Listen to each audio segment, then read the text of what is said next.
रावण किन किन के हाथों हारा और किन किन के कारण उसे लज्जा का सामना करना पड़ा।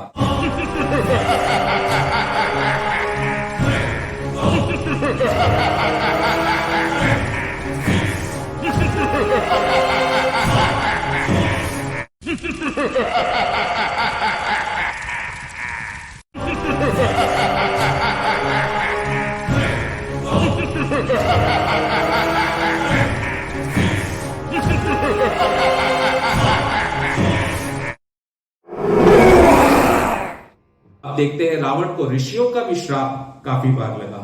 साप ही अंगीकार करी मन कीन विचार, दंड ऋषि से लीन नहीं, रोषे उलंक बुहार सियावर राम जय जय राम, मेरे प्रभु राम जय जय राम। फिर श्राप को अंगीकार कर रावण ने मन में विचारा कि ऋषियों से दंड नहीं लिया है, क्रोधित हो यह विचार किया।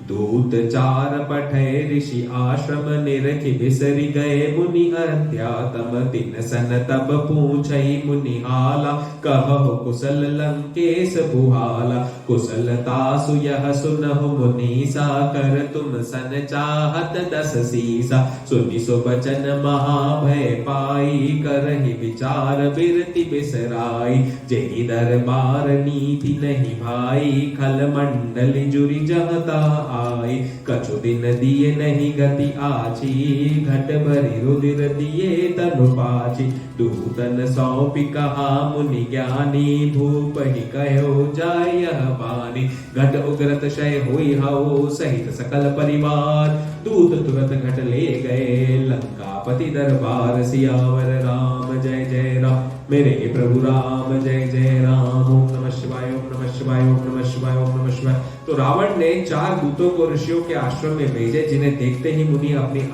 अध्यात्म विद्या भूल गए। उनसे तब मुनि यह पूछने लगे कि कहो रावण प्रसन्न है, कुशल तो है। दूत बोले, हे मुनियों, अब यह कुशल है, तुम सुनो, रावण तुमसे भी कर लेने की इच्छा करता है, यानी टैक्स वसूलने की इच्छा करता है। यह वचन सुन महाभय पाए वैराग्य विसार ऋषि विचार करने लगे, भाई जिस दरबार में नीति नहीं है और खल मंडली जुड़ी है, वहां कुछ बिना दिए अच्छी बात बनेगी नहीं, इस कारण शरीर से रुधिर निकालकर एक घड़ा भर कर दिया। तो सप्त ऋषियों ने, वो जो ऋषि थे सारे, उन्होंने देखा कि रावण को कर चाहिए। अब जहां पर रावण इतना बड़ा दुष्ट दैत्य है, वहां पर कोई बात तो बनेगी नहीं। तो ऋषियों ने अपने शरीर से रक्त निकालकर एक घड़ा भर कर दिया। दूतों को सौंपकर ज्ञानी मुनियों ने कोमल वाणी से कहा कि रावण को यह घड़ा देखकर इस प्रकार कहना, घड़े के उघरते ही परिवार सहित तुम्हारा नाश हो जाएगा। घड़े के उघरते ही परिवार सहित तुम्हारा नाश हो जाएगा। दूत तुरंत घड़ा रावण के दरबार में ले गए। तो ये ऋषियों के खून से भरा हुआ घड़ा था। और ऋषियों ने क्या कहा रावण के दूतों को कि जाकर रावण से कहना, जैसे ही घड़ा उभरेगा, घट उघरत क्षय हुई हऊ सहित सकल परिवार, इस घड़े के फटते ही तुम्हारे पूरे कुल का नाश हो जाएगा। रावण घट लख परम हुलासा, तब दूतन मुनि बचन प्रकाशा, सुनि मुनि साप उपज उरदाहु, बोला घट ले उत्तर जाओ, जतन समेत धरणी धर एहु, जान न पाओ बात यह केहु, शंभु सभा श्रुति पाद मझारा, प्रथम रहा जनक सनहारा, तेरस तेतः कुंभ पठावा, दूतन सो सब मर्म बुझावा, ले घट जनक नगर दे गए, गाढ़त क्षेत्र मध्य तह भय, हरि इच्छा तह पर दिकु पर्यो दुकाला, बिन जल में सब जीव बिहाला, जनक यज्ञ रचना तह ठयो, चामि कर हल कर शत भयो, भूमि विदारण होत ही जग मंगल दातार, प्रगट्यो सिंहासन सुभग अद्भुत तेज अपार, चारि सखी चारों तरफ लीने मूर्छल हार, मध्य विराजत भूमि जा, पावन जय गुण गात सियावर राम जय जय राम, मेरे प्रभु राम जय जय राम। बोल पवन सुत हनुमान जी महाराज की जय, उमापति महादेव की जय। देखिए कथा बड़ी ही अलौकिक है, आध्यात्मिक है। तो ऋषियों ने जो खून से बढ़ा हुआ घड़ा रावण को दिया और रावण के दूत रावण के सामने ले जाकर बोले कि ऋषियों ने कहा है कि जिस दिन ये घड़े का खून, ये घड़ा फटेगा, उस दिन तुम्हारे कुल का नाश निश्चित है, ये समझ लेना। तो रावण ने घड़े को देखकर बड़ा प्रसन्न हुआ। तब दूतों ने कहा, महाराज इस घट के उघड़ते ही आपका वंश न रहेगा।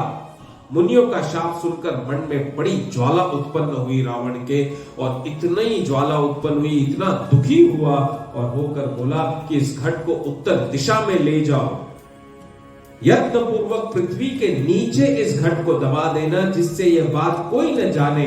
तुम जनक राय के नगर के निकट गाड़ना।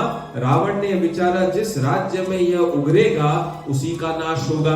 तो रावण ने क्या कहा, जनक राय जो राजा जनक है, सीता माता के पिता, उनके नगर के पास में जाकर इस घट को गाड़ देना अच्छी तरह से। तो रावण ने सोचा ये घट वहां पर अगर फटा तो जनक के राज्य का नाश होगा, जहां पर भी फटेगा उसका कुल का नाश होगा, मेरे से तो दूर हो गया कम से कम।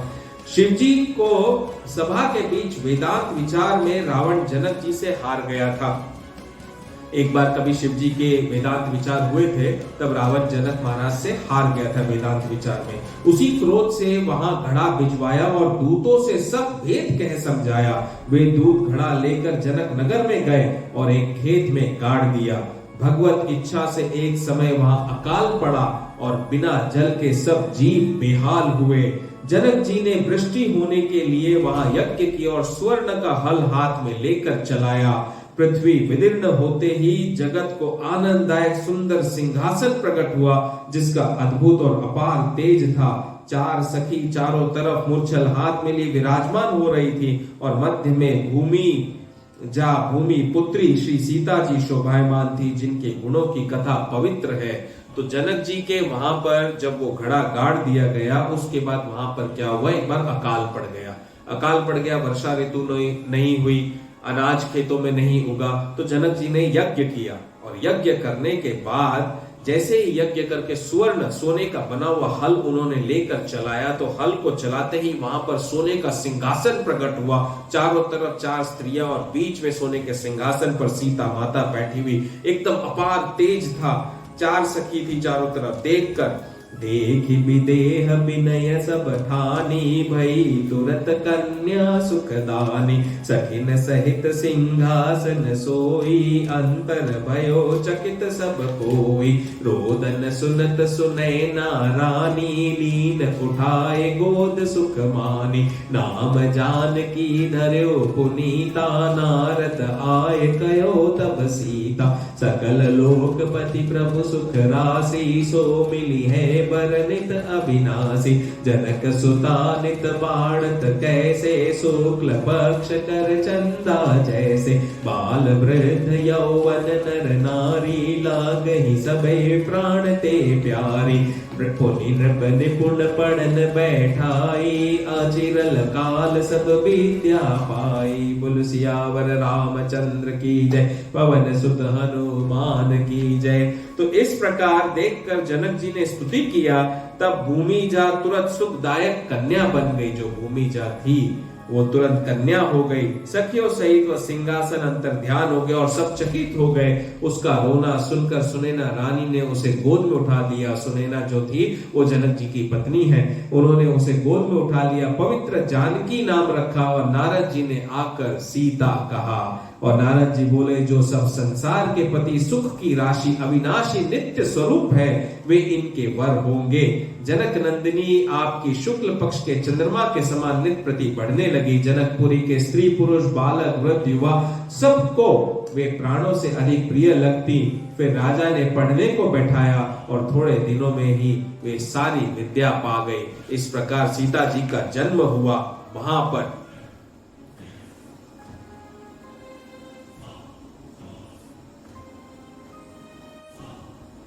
तो जिस जगह रावण ने ऋषियों का रक्त वहां पर गाड़ा था घड़े में, उसी पृथ्वी पर, उसी पृथ्वी से, उसी भूमि से सीता मां जन्मी और सीता मां आई और वही कारण बनी रावण के सारे कुल के नाश का। जो ऋषियों का श्राप था वो तो लगना ही लगना था।